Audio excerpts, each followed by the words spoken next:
Alright, how's it going? So this is part 2 of a 3-part series called The Flesh Garden. I hope you enjoy it. If you do, please like, comment, subscribe. And if you would like to listen to commentary, stay tuned for after the video, or skip to after the video, whatever you want to do. I do hope you enjoy it.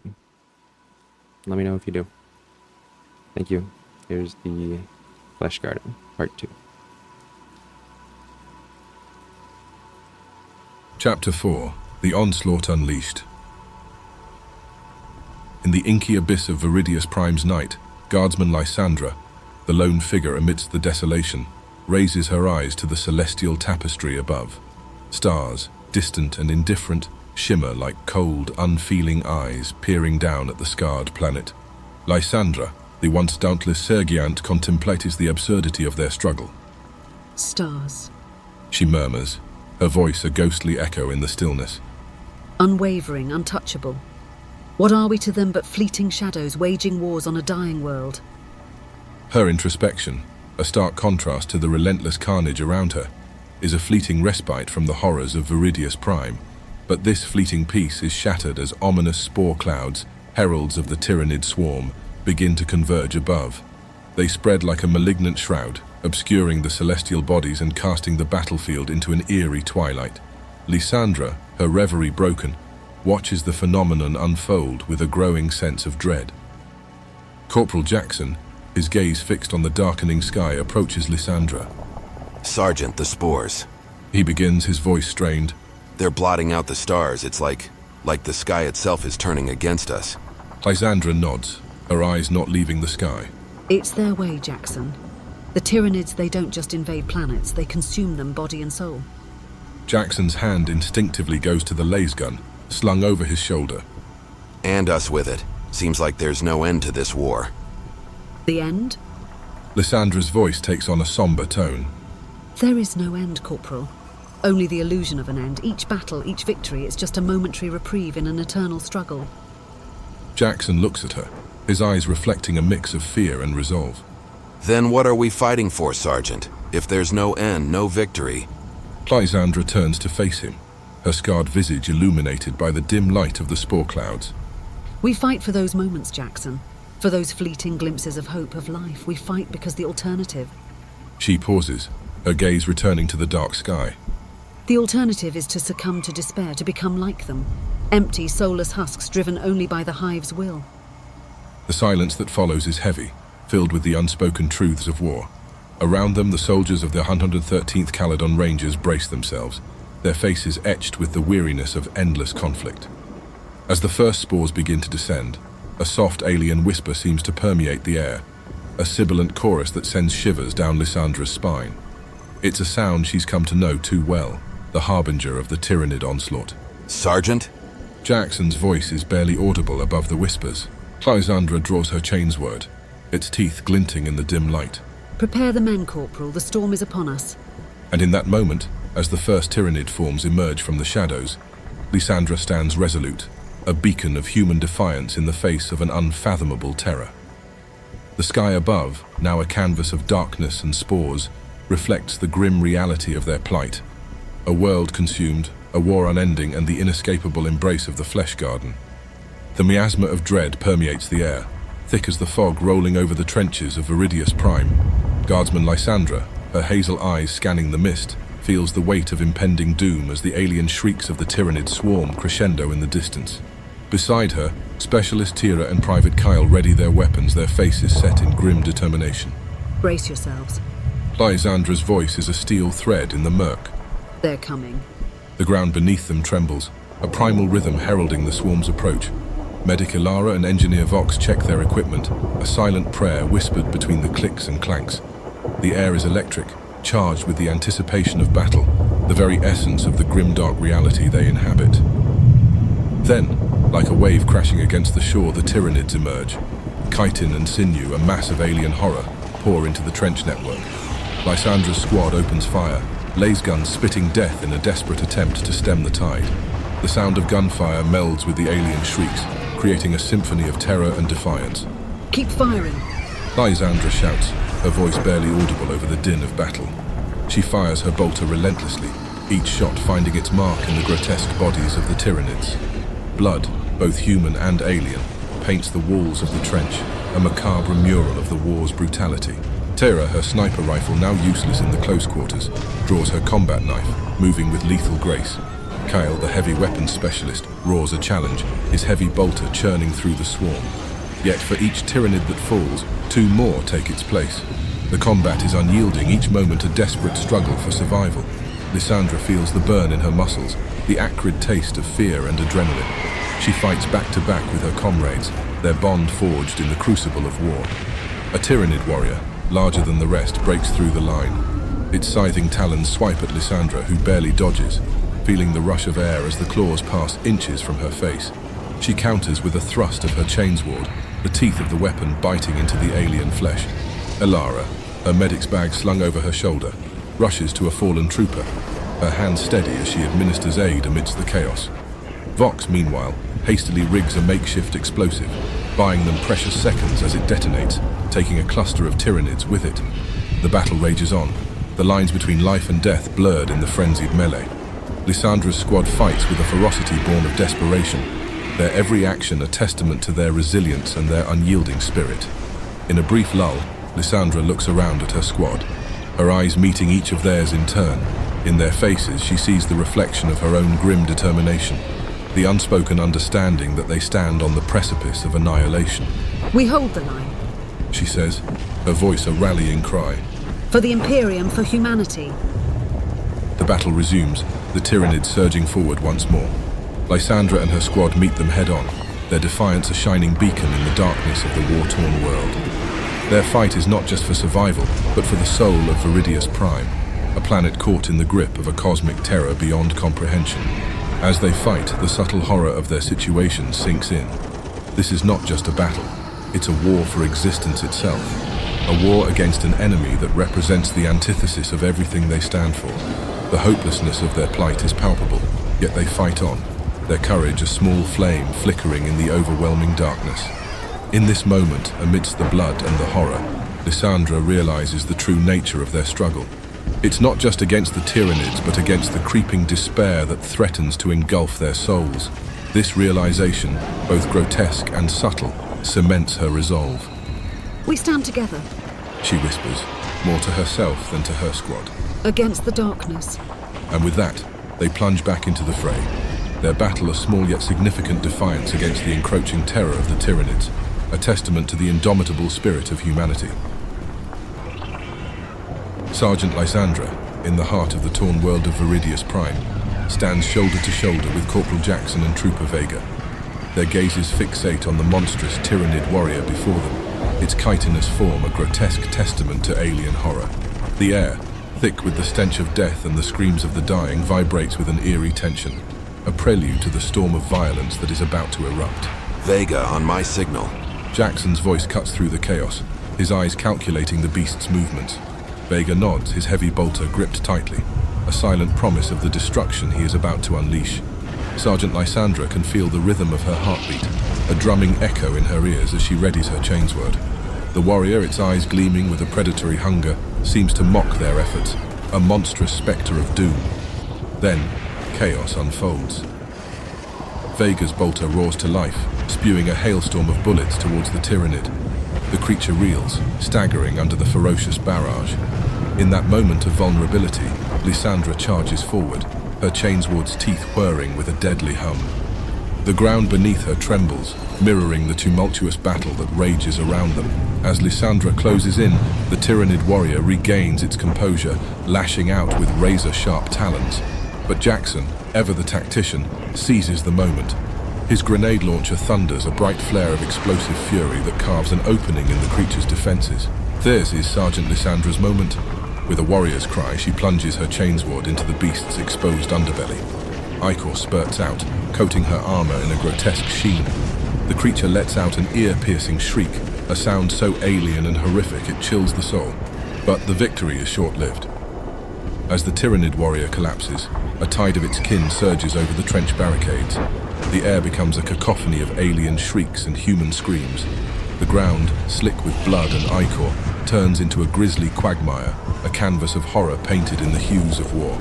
Sergeant Lysandra fights on, her chainsword a blur of motion as she cuts through the swarm.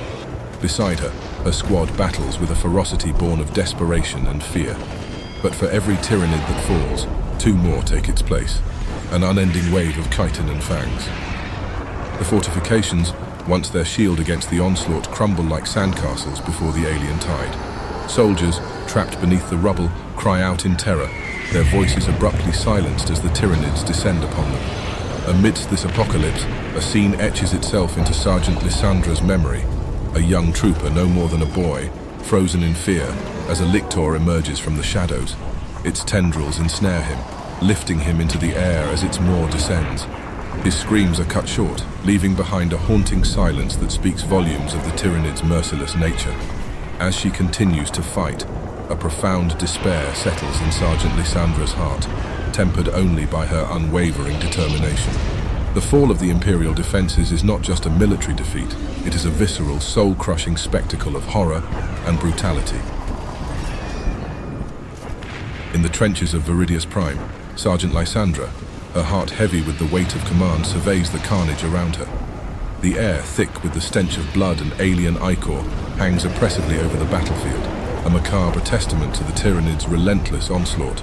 Lysandra's gaze drifts to her squad, the 113th Caledon Rangers, each face etched with exhaustion and despair. Fall back! Lysandra's voice cuts through the din, a command born of desperation and strategic necessity. The retreat begins in chaos, with Trooper Vega and Trooper Nera leading a contingent through the labyrinthine trenches.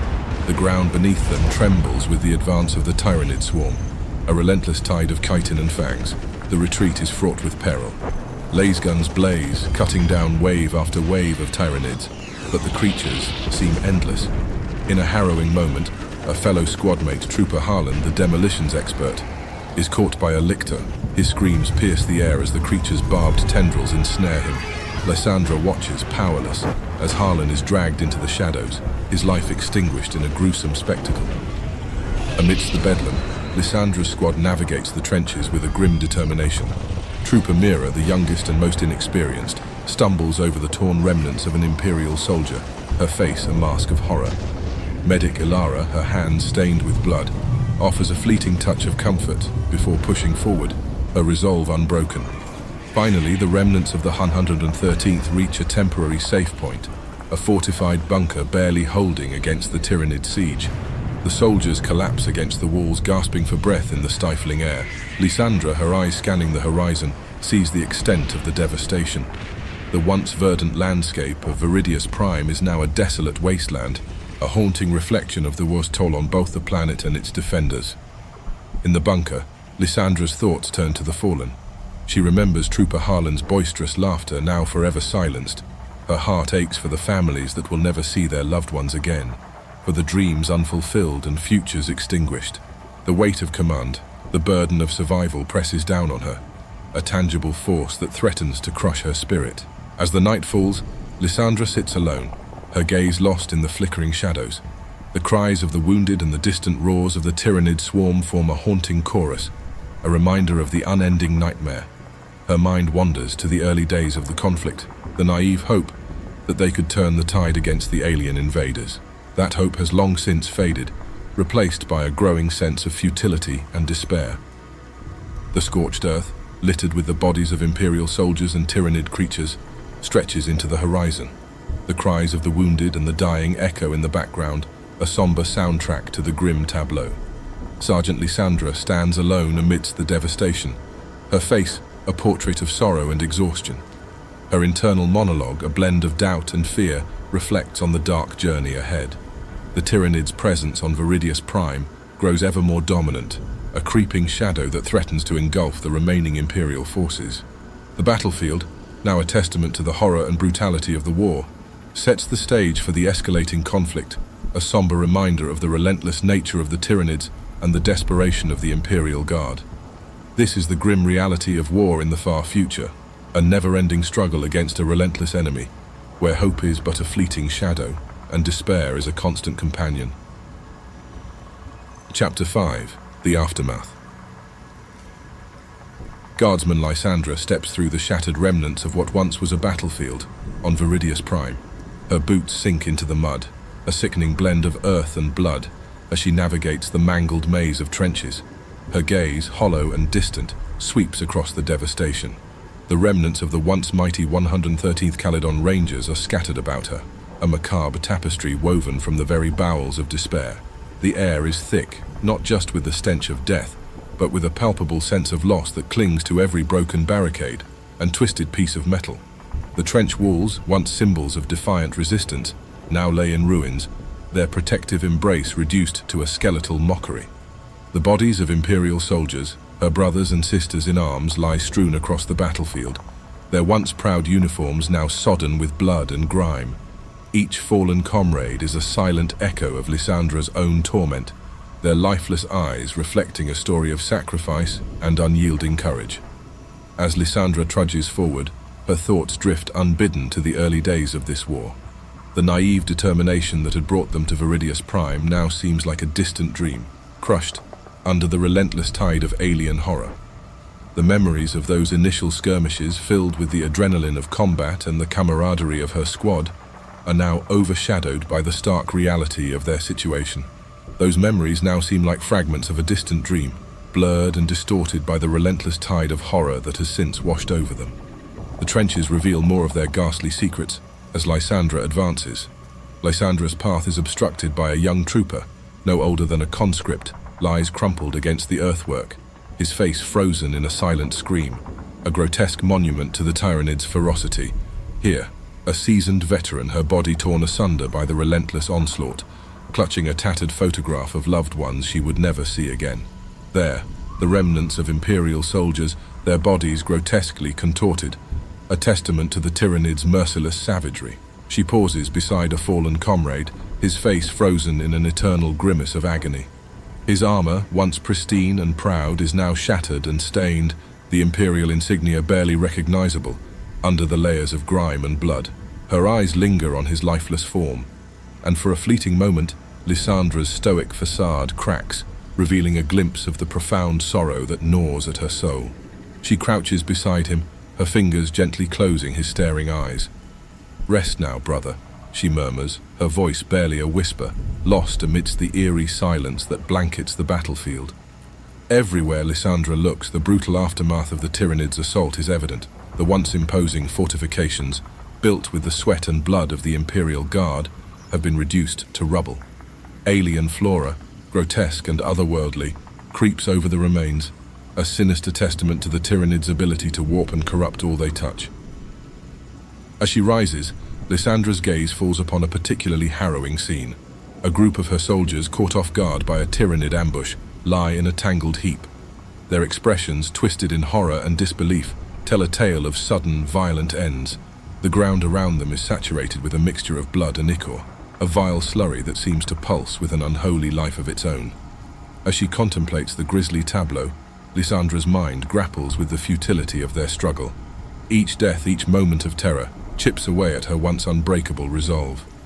The haunting realization that they are not just fighting a physical enemy but also battling for their very humanity against an overwhelming alien force gnaws at her soul. Then her gaze catches a movement in the corner of her eye. A lone figure emerges from the shadows, his uniform marked by the same signs of battle as hers. It's Corporal Jackson, his expression as haunted as her own. They exchange a look, a silent communication born of shared suffering and unspoken understanding. Anything left to salvage? Lysandra asks, her voice tinged with a resignation born of countless similar searches. Jackson shakes his head, his eyes scanning the horizon. Nothing but memories and ghosts, Sergeant. He replies, his voice heavy with the weight of loss. They move together through the wreckage, their conversation a series of terse exchanges, each word laden with the unspoken knowledge of their grim reality. The air is punctuated by the distant cries of the wounded, a haunting symphony that underscores the futility of their struggle. At one point, Lysandra's hand brushes against a piece of shattered chitin, a remnant of the Tyranid horde. She recoils instinctively, a shiver running down her spine.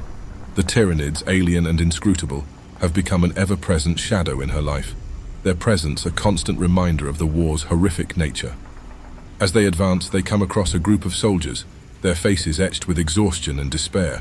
The group huddles around a small fire, their eyes reflecting the flame's flickering light. Lysandra and Jackson join them, the warmth a small comfort against the chill of the night. The conversation around the fire is sparse, the soldiers sharing stories of fallen comrades and close encounters with the Tyranids. Each tale is a patchwork of horror and heroism, a narrative tapestry woven from the threads of their shared experiences. Lysandra listens, her mind racing with the implications of each word. The stories are more than just recollections, they are a chronicle of their dwindling hope, a testament to the resilience of the human spirit in the face of overwhelming odds. As the night deepens, Lysandra finds herself lost in thought, her gaze fixed on the dancing flames. The fire's crackling sound seems to echo the whispers of the Tyranids, a sinister undercurrent that tugs at the edges of her consciousness. In this moment, surrounded by her comrades, Lysandra feels an overwhelming sense of isolation. The war has changed them all, stripping away the veneer of normalcy and exposing the raw, unyielding truth of their existence. They are no longer just soldiers, they are survivors, each day a testament to their enduring will to resist the encroaching darkness. The fire eventually dies down, its embers a dim glow against the night's oppressive blackness. Lysandra stands, her silhouette a stark outline against the fading light. She casts one last glance at her comrades, their faces etched with the scars of battle, both physical and emotional. As she turns to leave, her footsteps a soft echo in the stillness. Lysandra knows that this war is far from over. The Tyranids may have claimed Veridius Prime, but they have not yet claimed her spirit. With each step, she reaffirms her resolve to fight, to endure and to survive no matter the cost. In the bleak trenches of Veridius Prime, Guardsman Lysandra stands, her gaze piercing the horizon. The air is thick with the stench of decay, a palpable reminder of the Tyranids' unrelenting assault. Lysandra's eyes, once filled with the fire of determination, now hold a deep weariness, the kind only seen in those who have stared too long into the abyss of war. Report, Corporal. Lysandra calls out, her voice barely rising above the howling wind. Corporal Jackson approaches, his face etched with lines of fatigue. A breach, Sergeant, a few miles north. It's bad. Lysandra nods, her mind racing. The breach could spell doom for their already dwindling defenses. She gathers her squad, their faces a mix of stoicism and barely concealed fear. As they march towards the breach site, the ground beneath them feels alive, a grotesque reminder of the Tyranids' presence. The breach site is a vision of hell. Bodies, both human and alien, are strewn across the landscape, entangled in a macabre dance of death. Lysandra's stomach churns at the sight, but her expression remains stoic. She's seen too much horror to be easily shaken. A rumble of engines announces the arrival of fresh conscripts. Young, untested faces peer out from the transports, their eyes wide with a mix of fear and naivety. Lysandra watches them disembark, her heart aching for the innocence they are about to lose. Listen up. She addresses them. This isn't a drill, it's not glory, it's survival. One of the conscripts, a young man barely out of his teens, steps forward.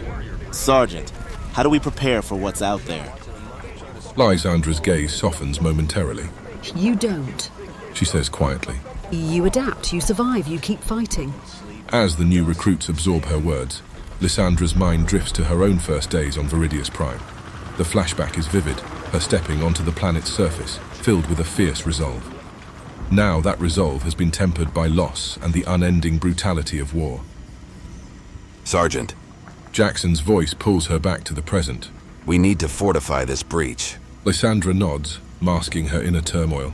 Let's move, we don't have much time. As they set to work, the grotesque reality of their situation becomes increasingly apparent. The ground beneath them squelches unnaturally, a grim reminder of the Tyranids' influence on the planet's very soil. Night falls, casting long shadows over the trenches. Lysandra stands watch, her mind racing with strategies and contingencies. The distant howls of the Tyranid swarm echo across the dark landscape, a sinister lullaby in this theater of horror. Can we really win this war, Sergeant? Asks Trooper Naira, her voice tinged with fear. Lysandra looks at her, seeing the reflection of her own once naive self. We fight, Nira, it's what we do. Victory isn't always about defeating the enemy. Sometimes it's about standing your ground, no matter the odds. The conversation is cut short by a scream. They rush to find a conscript tangled in the encroaching vines burrowing through the trench, his body twisted in unnatural angles, life fading from his eyes. The scene is a stark reminder of the Tyranids' ruthlessness. their disregard for life in its purest form. Lysandra kneels beside the dying soldier, her hand gently closing his eyes. Rest now, soldier. She whispers. You fought well. The night deepens, the eerie silence punctuated by distant roars. Lysandra's squad huddles together, each lost in their thoughts. The tension is palpable, a heavy cloak of despair and uncertainty. In the flickering light of the trench lanterns, Lysandra pens a letter to her superiors, detailing the situation. Her words are concise, each sentence a testament to the grim reality they face. The war on Veridius Prime isn't just a battle for territory. It's a struggle for the very soul of humanity. As dawn breaks, Lysandra stands, her face a mask of resolve. The horrors of war have left their mark, but she remains unbroken, a beacon of hope in a world consumed by darkness. Her journey, her transformation from a determined soldier to a hardened survivor, is a grim reflection of the war that has ravaged Veridius Prime. The trenches whisper with the voices of the fallen, a haunting chorus in this garden of flesh and steel. In the dwindling light of Veridius Prime, the landscape stretches before guardsman Lysandra, a testament to the Tyranids' grotesque handiwork. Once familiar flora morphs into alien monstrosities, their twisted forms mocking the planet's former beauty. The air, thick with the scent of decay and despair, clings to Lysandra's skin like a second unwanted armor. Lysandra walks among the survivors, her steps measured, her eyes haunted. Trooper Mira, barely out of adolescence, trembles uncontrollably, her eyes fixed on a distant point, seeing horrors only she can perceive. Trooper Nira, stoically enduring her physical injuries, conceals deeper wounds no medic can heal. Medic Elara moves among them, her hands steady but her eyes betraying a well of sorrow as she administers aid. A battered locket, half buried in the mud, catches Lysandra's eye. She recognizes it instantly. It belonged to Specialist Tira. Lysandra's fingers close around it, a surge of grief washing over her. Each soldier lost is a story ended, a future denied. She pockets the locket, a silent vow to remember. Corporal Jackson approaches, his face etched with fatigue. Sergeant, we need to plan our next move, He says, his voice heavy. They gather the squad, a circle of weary souls under a baleful sky. The discussion is a series of hushed, urgent whispers, strategies formed in the face of an unknowable enemy. Lysandra, despite her own exhaustion, steers the conversation, her leadership a faint beacon in the encroaching darkness. Later, atop a hill, Lysandra surveys the battlefield, a panorama of desolation. Her thoughts drift to the war's uncertain future, the survival of humanity on this cursed planet. In the distance, Tyranid structures, sinister and imposing, rise like monuments to an alien will. Their presence sends a shiver down her spine, a silent reminder of the enemy's relentless evolution. As the sun dips below the horizon, casting long shadows across the blighted land, Lysandra's silhouette stands stark against the dying light. Her gaze is fixed on the horizon, a mix of resolve and dread in her eyes. She knows the war is far from over. The next chapter in this nightmarish saga waits, filled with unknown horrors and dwindling hope. In this bleak tableau, subtlety reigns, the quiet horror of a world transformed, the understated bravery of soldiers facing insurmountable odds, and the silent grief for a humanity slowly being eroded by an unrelenting alien tide.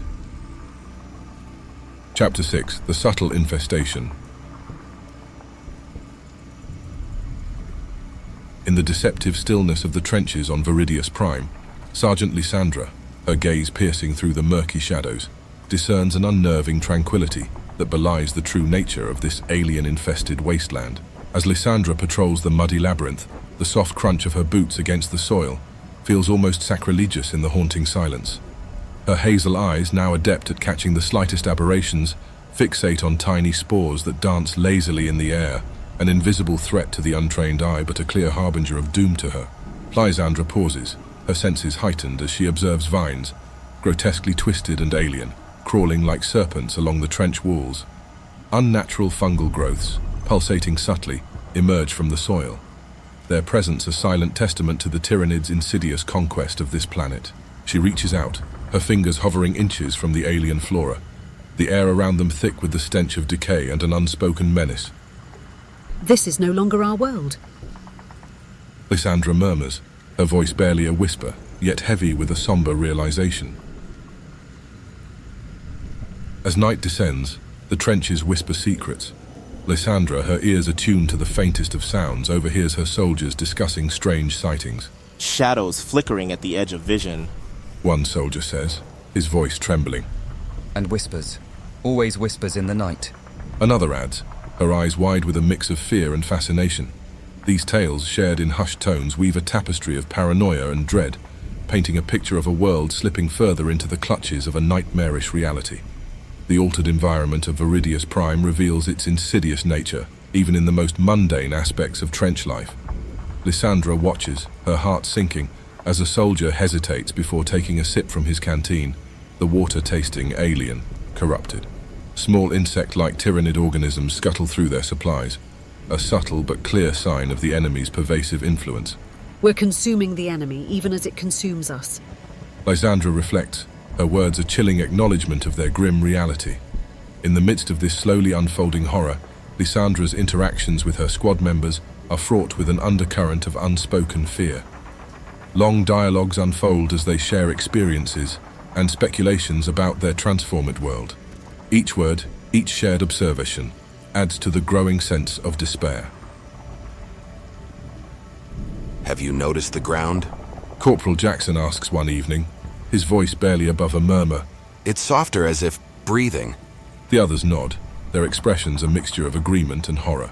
Medica Lara recounts in excruciating detail how she found a flower with veins that pulsed like a beating heart. Engineer Vox shares his unease about the malfunctioning equipment, suspecting it's being subtly sabotaged by the Tyranid presence. These dialogues, though devoid of action, are rich in their brutality and horror, revealing the psychological toll the war has taken on them. Each word spoken is a testament to their struggle against an enemy that is not just at their gates but is seeping into the very earth they walk on, into the air they breathe, and into their minds. Lysandra, sitting alone in her makeshift quarters, writes in her journal. Her words are a haunting monologue of the day's events, each sentence weaving a narrative of despair and hopelessness. We are but ghosts in this garden of flesh and nightmares. She writes, her penmanship shaky. As Lysandra sets down her pen, the silence of the trenches feels heavier, filled with the weight of unspoken fears and the subtle yet unmistakable presence of an alien horror that is slowly, inexorably claiming Veridius Prime and its defenders. In the trenches of Veridius Prime, Sergeant Lysandra of the 113th Caledon Rangers watches the shadows with a wary eye. The air hangs heavy with the stench of decay and a palpable sense of wrongness that seeps into every crevice of this once lush world, now a grotesque garden of alien horrors. The trench walls, overgrown with sinister Tyranid flora, seem to pulsate with a life of their own, casting eerie, shifting patterns in the dim light. Sergeant Lysandra's gaze shifts to Trooper Mira, the newest member of her squad, who nervously fingers her laser gun. The sense of impending dread is almost tangible, suffocating in its intensity. The eerie stillness of the environment is periodically shattered by the distant guttural roars of Tyranid creatures, a constant reminder of the lurking threat. In the claustrophobic confines of the trench, a subtle, unsettling shift occurs as Private Kyle, the heavy weapons specialist, begins to tremble. The tremors are barely perceptible at first, but they quickly intensify, his body contorting in ways that defy human physiology. His squad mates exchange uneasy glances, a sense of foreboding hanging thick in the air. Sergeant Lysandra's eyes narrow, fixating on Private Kyle. The man's skin starts to ripple oddly, veins bulging and pulsating beneath the surface, with an unnatural rhythm. His eyes, once clear, now glaze over with an alien sheen, the irises swirling in a pattern that is disturbingly non-human. The squad, frozen in a mix of horror and disbelief, watches as Private Kyle's transformation becomes more grotesque. His fingers, twitching uncontrollably, begin to elongate, the nails morphing into sharp, claw-like protrusions. It's a slow, horrifying spectacle of the Tyranids' insidious corruption of the human form. Without warning, Private Kyle lashes out, his movements swift and violent. Trooper Vega, standing closest to him, receives a gash across her arm, blood spurting in a dark arc. The squad reacts instinctively, but Private Kyle's newfound strength and speed make him a formidable foe. Sergeant Lysandra and Corporal Jackson spring into action, attempting to subdue Private Kyle. The struggle is brutal and chaotic, Private Cale's altered form granting him a terrifying advantage. His roars, a blend of human agony and something otherworldly, echo through the trench, a chilling soundtrack to the struggle. In the melee, Private Cale's claw finds its mark on Trooper Nira, her scream piercing the air as she falls, a grievous wound across her torso. The sight of their comrade gravely injured fuels the squad's desperation. Medic Ilara rushes to Nira's side, her medical training kicking in despite the shock and horror of the situation. Her hands work quickly, trying to stem the bleeding, her expression one of grim determination.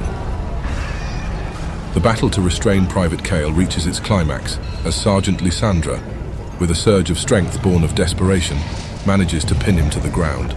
Corporal Jackson joins her, his face set in a grim mask, as they work together to bind Cale's thrashing limbs. Amidst the chaos, Trooper Wren, the squad's scout sniper, moves to assist, but in a tragic twist, Private Cale's flailing claw catches him unawares, striking with lethal precision. Wren collapses, lifeless, a stark reminder of the Tyranids' merciless nature. The squad, now subdued and shaken, encircles the restrained form of Private Cale. His transformation is almost complete, his humanity slipping away beneath the Tyranid corruption. Sergeant Lysandra stands over him, her face a mask of sorrow and resolve. We need to report this. Corporal Jackson states, his voice steady but tinged with a sense of deep loss. The enemy is not just at our gates, it's within us. As they process the horrific turn of events, Sergeant Lysandra feels a profound sense of despair. The mutation of Private Cale symbolizes the insidious nature of their foe, an enemy that seeks to annihilate not just their bodies, but their very essence. In a moment of solitude, Sergeant Lysandra reflects on the grim reality they face. The war against the Tyranids is a battle for their souls, a fight against an enemy that corrupts and transforms them into grotesque parodies of their former selves. Standing in the dim light of the trench, surrounded by the eerie sounds of Veridius Prime, Sergeant Lysandra braces herself for the challenges ahead. The mutation incident has opened her eyes to a new level of horror, one that will test her resolve and that of her squad in unimaginable ways. The air of Veridius Prime hangs heavy with a menacing stillness, like the calm before a tempest. Guardsman Lysandra, her eyes accustomed to the perpetual twilight that shrouds the trenches, moves with a practiced silence alongside Scout Lorne. They thread through the labyrinthine network, a ballet of shadows amidst the twisted metal and earth. See this? Lorne points to a peculiar growth, its tendrils coiling around a rusted artillery shell. The plant, a grotesque parody of nature, pulsates with a sickly glow. Lysandra leans closer, her hazel eyes reflecting the eerie luminescence. It's as if the planet itself is mutating, succumbing to the Tyranid corruption. The patrol continues, their boots muffled against the damp soil. The walls of the trenches, once mere earth and timber, now resemble the interior of some gargantuan beast, organic and alive. Lysandra brushes her hand against a wall, recoiling as it quivers under her touch. Every day this war takes more of us, and more of Veridius Prime. Lorne mutters, his voice a mere whisper, yet laden with an unsettling certainty. The pair pauses at an intersection, the silence around them oppressive. Lysandra's gaze falls on a group of soldiers huddled together, their conversations hushed, eyes darting nervously. The war has etched lines of fear and fatigue onto their young faces. It's not just the Tyranids out there. She overhears one of them say, "It's in the air, in the ground. It's changing us." Lysandra feels a shiver run down her spine, a creeping realization that their enemy is far more insidious than mere beasts of flesh and chitin. As they return to the main trench, the atmosphere is thick with tension, a palpable sense of impending doom. We're not just fighting for ground. Lysandra addresses her squad later, her voice steady yet tinged with an undeniable gravity. We're fighting against an invasion that seeks to warp our very world, to turn it against us. Lysandra's voice carries a grave undertone. Our battle is not just for territory. We're fighting against an invasion that seeks to twist Veridius Prime, to turn our very world against us. Medic Ilara speaks up, her words heavy with fear. The injuries I've treated, the flesh resists healing. It's as if it's not entirely human anymore. Her revelation hangs ominously in the air. Lysandra surveys her squad, her gaze lingering on the empty space where Private Cale once stood, a stark reminder of the war's cruel transformations. We must guard not only against the external enemy, but also against the changes within ourselves. We cannot allow this planet, or us, to be consumed by their hive. The meeting ends in silence, heavy with unspoken fears. Lysandra stares out over the trenches, her eyes drawn to the distant Tyranid structures. They stand as nightmarish monoliths on the horizon, symbols of the relentless horror encroaching upon them. In her quarters, Lysandra gazes into a small tarnished mirror. Her reflection is marred by war, both physically and internally. Outside, the distant roars of Tyranids blend with the planet's mournful whispers, a chorus foretelling unending darkness. A sudden movement in the shadows jolts Lysandra back to the present. She grips her weapon tightly, her eyes scanning the darkness. The familiar shapes of her squad are barely discernible, their forms distorted by the shifting terrain. Who's there? She calls out, her voice echoing in the trench. No answer comes, only the whispering wind and the distant cries of the Tyranid swarm. Lysandra feels a chill run down her spine as she realizes the enemy is no longer just at the gates. They are within the walls, within her mind. As she descends back into the trenches, her steps are resolute, yet her heart is heavy with the knowledge of the transformation within and around her.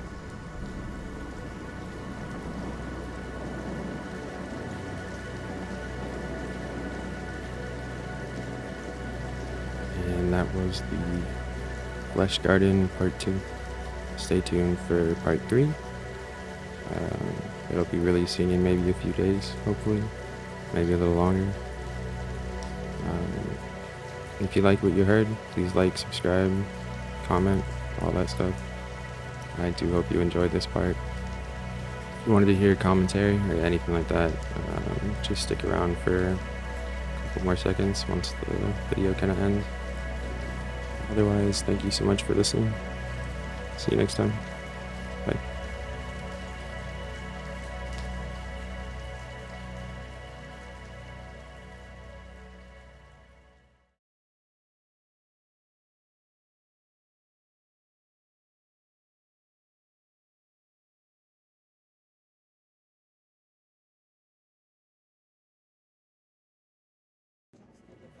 Alright, so during this commentary, what you're going to be seeing are just some of my favorite images and some of the ones that I wasn't allowed to generate because supposedly they were too gory for the AI to generate them. So, here you go. And wow, look at that. It's like a video within a... I'm trying not to swear, but it's a video within a video. And that's pretty cool. To be honest, I don't have a ton to say about this part. I'm kind of going to save most of it for the... when I release the whole hour, 2 hour, good God, 2 hour long, 2.5 hour long, Jesus, 2.5 hour long friggin', audiodrama, whatever these are called. So I'm probably going to save most of what I have to say for that. Also, I can't really think of anything, and it's taken me forever to upload this one. I think it's been like a week since I released the first part. So I kind of want to get this out. But I don't have a ton to say. There was something that I did want to say about the channel or something, but I can't exactly remember. Maybe I'll just wait a minute and then come back and figure it out. But otherwise, I just wanted to kind of set this up as this is kind of going to be the format going forward, where you're going to have a really quick intro. You'll have the little Ghibli GIF, and then the audio drama thing, visual, whatever, will start, and then you'll have obviously an ending, and then you'll have that other Studio Ghibli one, and then you'll kind of have a fade out and a fade in, and then that will be commentary. So we can just, for anyone that just doesn't want to hear my ramblings and all this non-necessary stuff, it's just at the end for anyone that wants to. But that's basically just what this is. It's just to let you know the format and stuff. And I did actually remember what I wanted to say about the channel. Actually, before that, one quick thing. I'm really scatterbrained, so they just kind of like pop in, and I have a recording button, and I can just pause and record, so I can do this. I have like the total power, and I'm good at rambling. So I just wanted to say and agree with anyone that thought that Jackson's voice is kind of a little dweeby and annoying, and I regret choosing that AI voice for him, because I'm not a huge fan. That's right. Also, the other thing, there was a person that commented on the last video, the first part, and they pointed out, and they were absolutely like accurate and correct and stuff, that this isn't really how a Tyranid invasion usually goes, if ever, because they usually just overwhelm the crap out of the enemy. And I mean, maybe it goes on for like a year or something, but I can't really, there's no example that immediately comes to mind even saying a year. Usually they're over, like, you know, completely overrun, unless it's like some crazy important or just, or, I don't know, some crap. But then it's usually solved in like a battle, usually. I don't quote me on any of this. So but so they were saying that yeah, they and I agreed with them, that they usually just overwhelm stuff, and this is not really how it works. So I put together in my little head what I meant to say with my little head cannon, was that I have a good size head, don't worry, it's not little. What I wanted in my head cannon was, what I have in my head cannon is that this is like think of it as like a splinter fleet. That was the Tyranid fleets sometimes, very rarely, but sometimes, if they feel like another fleet is weakened or something, or is weak, you know, they'll like go and attack it, and then the winning fleet will consume the other one, and then that fleet just becomes stronger, and the other fleet is then kind of like either is fully consumed or just kind of dies out in their own little path. I'm not exactly sure. But so the fleet, or the tendril on this that's invading this planet or this sector and stuff, is just so teeny tiny, right? And so that's why they've been holding out for quote-unquote 4 years. I also shouldn't have wrote that, right? There were better ways that I could have done that than just a big blanketed term, you know, 4 years, right? Ooh, it was just easy, because I just wanted to show that the squad was like a little, you know, they're just like beaten down. They're not really there to win anymore, you know. They're kind of sort of have accepted their fate, but they kind of just want to, you know, prolong it, I guess. Like, I didn't want to say survive, but survive.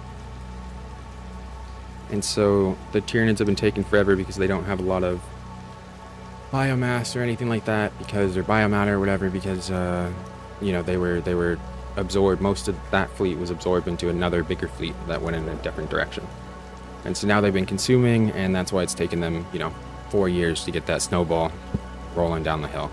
And we're at the very end where the snowball has definitely been rolling down the hill, or whatever the proper way to do that analogy is. I don't think that was correct. That was a little weird. But what could be another thing? Yeah, another thing. I didn't know if I wanted to like put up because we lost 2 people in this today. We lost 2 people today. We lost 2 people in this video. We lost Harlan, and we lost the better one, Kale, right? We lost Kale, and we lost Harlan. Harlan dies, like, oh, and we lost, what's his name? Ren, who never says anything in the entire Viking thing. I never had a line for Ren, because he, you know, he was just meant to die at that point, so, I don't know, I just never wrote him in. Who cares? He's just supposed to have, he's, you know, supposed to be a part of the squad. He has a name. That was it. That's all you need to know about him. But no. So we lost, you know, our the guy we got to know, Ren. The scout sniper, I even had like a profile for him. I think he's like a scout sniper, and he's supposed to be a part with like Lorne, who's the main scout sniper. But I just never wrote anything for Ren, poor guy. I even generated an image for him too. Here, I'll show you what he looks like. This is what he looks like. Yeah, it's not a very flattering image, honestly. So we're happy that we didn't do this. But what? We lost Ren. We lost Kale. Obviously, well, Kale's not dead technically. They reported it, and then they brought him back to the HQ, kind of thing. Take him away, kind of thing. And then Harlan. The comedic guy who that you never heard a line from in this story, but if you go back and watch part 1, he says a few things, nothing important, but he says a few things in the story, in part 1. Says nothing here, but gets dragged away by a lictor, and that's his story. And then Kale obviously transforms. I didn't know if I wanted to like put up their images and then you know, have them fade to black or fade to like grayscale and then fade to black. So like you can see that they're, or like have like, or have them have the color and then fade to grayscale and then like blood splatter, fucking big X or something, I don't know, and then fade to black. I didn't know if I should do that or not, so that's why I'm putting it in commentary, because I'm sharing is caring is what people tell me. So. I don't know what else we got. Lastly, I'm just kind of tired, and I really just want to get this video out there, so I don't have a ton to say, which isn't true, because the more and more I'm talking, the more and more I'm remembering things that I want to say about the story. Mostly just things that I want to, like, clarify, and things that I want to, like, kind of explain, because, you know, when you're writing things, it's hard to take a step back and read it and stuff. It's easier once I upload it and get the voiceover done. But then once I get the voiceover done, I have to pay for that, right? So then I have to pay to like go back to do the voiceover again if I fuck up if I mess up the dialogue or something, or maybe I even repeat myself and I don't realize it until, because that's happened where I've like repeated a whole paragraph before and I don't realize it until I do the voiceover. And I'm like, huh, wait, that sounded pretty similar to that one. And that's just because, and the reason why that happens is because I tend to write